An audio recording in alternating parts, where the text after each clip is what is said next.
Edgar Allan Poe, American literary classic, whose writing he's most famous for are things like The Raven or The Telltale Heart. But there's more to Poe than just these stories.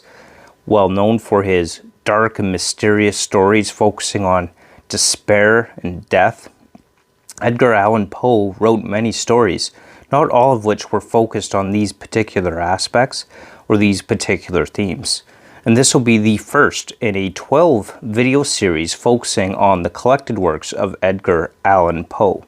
So if you're interested, stay tuned, that is coming right up.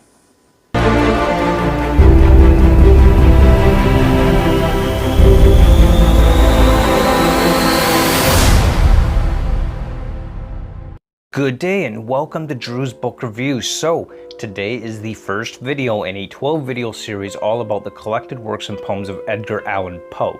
So this is going to be really exciting here as I go through his collected works, something I've never done before. I've never actually read all of Edgar Allan Poe's material. And of course, as mentioned in the intro, he is very well known for things like The Raven and The Telltale Heart, but there's so much more to Poe than just these two stories. So I'm really excited to bring this to you this year and to go over the collected works with a few of his stories or poems or both each and every month for the next 12 months throughout 2021. This is the year of the Poe on Drew's Book Review, so really excited to share that with you. Okay, so the first thing to remember is when we're taking a look at this, just going in through the introduction of this book, it kind of goes over a bit of his bio, where he was born, where he grew up, his education level, and his lack of success, for a better word, at the time that he first started writing his stories and publishing his stories. So one of the things that the introduction notes, and I think this is a good idea to keep in mind, and I'll just read the quote here for you. It says, although the modern reader will doubtless be put off by Poe's racism and xenophobic tendencies, it is vital to remember he was a product of his times in which he lived and never quite managed to overcome these prejudices. So that is a good thing to keep in mind. And while I would never advocate to say, these types of things are good and okay by any means, I'm absolutely against prejudice and xenophobic and racism and things like that everywhere where it can be avoided. It is important, of course, to keep in mind that Edgar Allan Poe really is a product of his times in terms of his way of thinking, and this does come out in his writing as well. So that is important to, of course, keep in mind as we go through the Edgar Allan Poe stories.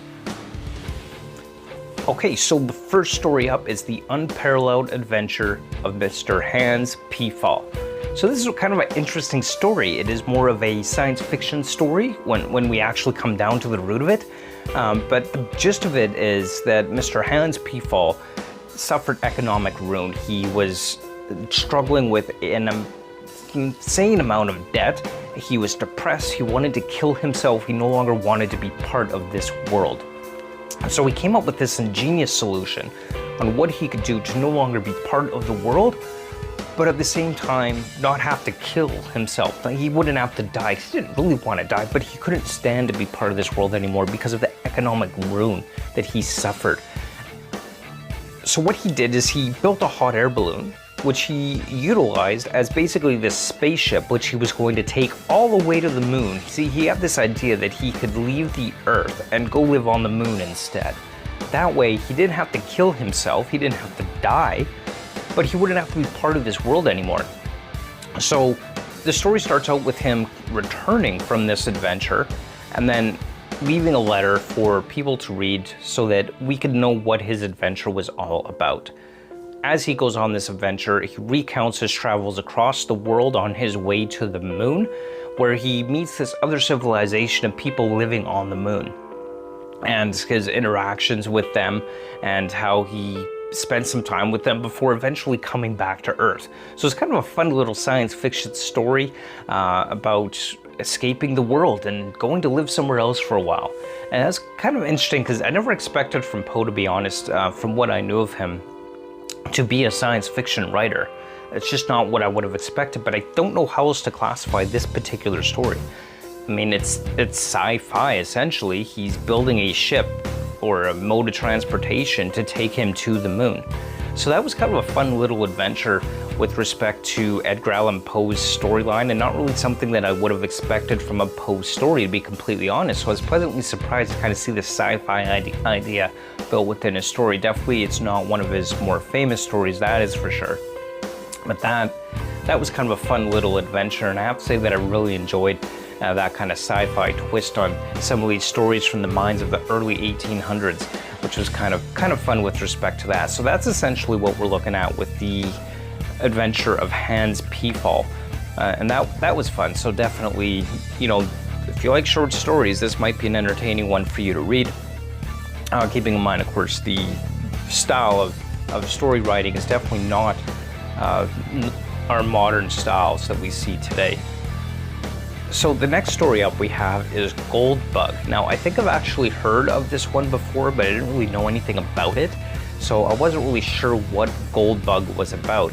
But essentially, Goldbug recounts the tale of basically a lost treasure hunt. So there's this man, he's living on this small little island off the Carolinas coast, and he's got a servant. And this is kind of where some of that, you know, racist overtones might come in some of his writing that the introduction kind of warned us about. The servant, of course, is the black man. He's referred to as a Negro or a nigger. So just, you know, trigger warning on that. Like, if these types of words or phrasings bother you, this is the type of writing that is encased in the story of Goldbug.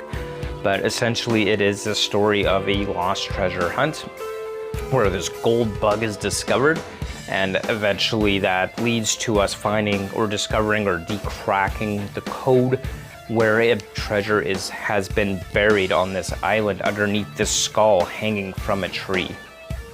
Now for this story, yeah, sure, it was interesting, it was fun. I didn't like Goldbug as much as the Adventures of Hans Pfall, primarily because half the story was just our main character explaining how he decoded the pirate's message and found the lost treasure. The other half was the actual adventure to find the treasure itself. So half the story just was kind of boring to me, to be completely honest, with respect to here's how I cracked the code and explained everything, and here's how I figured it out, which isn't all that exciting for me as a reader. Now, when we've got a character who is cracking codes and figuring out maps, it's fun to do that along with them rather than have it just explained how it was done after the fact. And that's kind of what happened with Goldbug here. But, you know, just the seeking the lost treasure, that in and of itself is always fun and exciting, of course. So the first half was good, the second half on that one, not so good. Now, one of the things with the Goldbug story is one of the characters, it is our black man in this story. His name is Jupiter. Edgar Allan Poe writes his dialogue with an accent, or a strong black accent, which when spoken aloud, I can absolutely understand what is being communicated without issue. Never had a problem understanding those accents, but in writing, the way it's written and the style in which the accent is written within the story made it a bit difficult for me to really read, understand, and comprehend what was being said. So I'd often have to read those lines very slowly to try to get the gist of what was being communicated and what was being said with respect to that. So that was kind of one thing within this story that made it a bit difficult for me to read in terms of understanding what was happening, what the character was saying. So that's just attributed to the writing style itself in terms of the character Jupiter within this story. But definitely Goldbug, still fun. Edgar Allan Poe. It did have that piracy and that death theme with the skull. So that kind of thematic element was still definitely within this story, albeit mine were on the lighter touch as opposed to his more darker works and materials.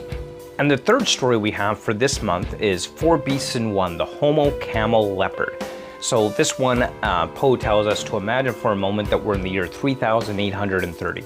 So at least in Edgar Allan Poe's mind, this is something that is set in the far distant future. Now this is one of his parodies that he wrote with respect to idol worship, basically. So the story talks a little bit about, you know, the ancient world as well, things like Syria and whatnot, and their rulers, and how it worshiped different animals and beasts as part of their cultural religious worship. and it kind of pokes fun at these ideas with respect to the idol worship, as well as it does mention and make reference to the slaughter of Jews as well. So that is absolutely within this. Again, if those things are a trigger for you, be warned on this. Maybe this isn't the best short story by Poe that you should be reading. But essentially, this is a satire on, or at least that's my interpretation of it. Maybe somebody else has a different interpretation, I don't know. But it kind of came across to me as a bit of a satire on the ideas of idol worship and God worship, and how different gods seem to be these mergers of different creatures, so why not have a human camel and leopard merged into one? Why the heck not? The Homo Cameleopard, right? And so at the end of the day, definitely seems to be a bit of a satire with respect to the story and what it's all about. So it was kind of a fun, entertaining read in that story as well. That was fun to watch, not watch, silly me, right? But anyway, no, you're watching, not me. I'm recording, you're watching. Anyway, it was a fun story, and those are essentially the 3 stories that we have for Edgar Allan Poe and his books, or his short stories. So this is the beginning of a 12-month-long video series, one each month on Edgar Allan Poe. So there you have it. We've got the Homo Cameleopard, 4 Beasts in 1. We've got Goldbug, and we've got the Unparalleled Adventure of Mr. Hans Pfall.